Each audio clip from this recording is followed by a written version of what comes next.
solved example मतलब example first, show that the matrix is a singular matrix. Now this matrix contain elements, 9 elements, 3 rows and 3 columns. तर इथे आपल्याला हा matrix singular आहे हे prove करायचे. Any matrix is a singular matrix when determinant of that matrix equal to 0 or value of determinant of that matrix equal to 0.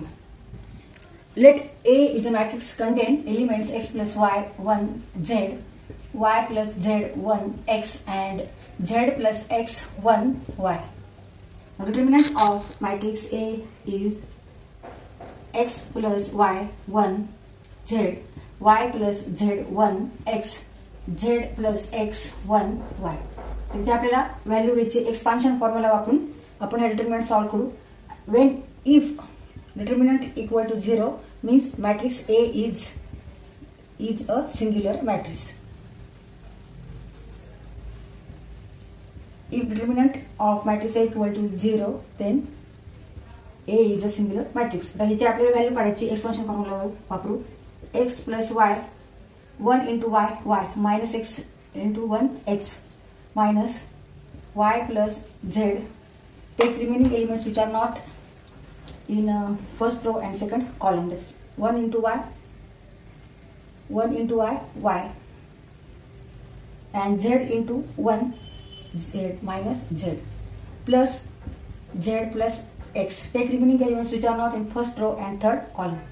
Remaining elements are these 1 x and 1 z. Take cross multiplication and subtract. 1 into x, x minus z into 1 z. आता इथे आपण ह्या दोन्हींची multiplication करून घेऊ.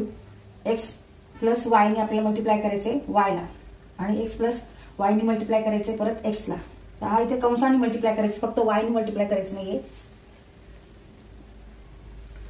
x into y x y minus x into x x square y into y y square plus minus minus y into x x y minus हे सगळं आपण ब्रॅकेट मध्ये घेऊ. y into y y square y into negative z means y z z into y इथे plus आहे, इथे पण plus आहे, प्लस z y च्या ऐवजी y z लिहिलं तरी चालेल. मल्टिप्लिकेशन आहे त्यामुळे आपण असं लिहू शकतो. z into y means y into z.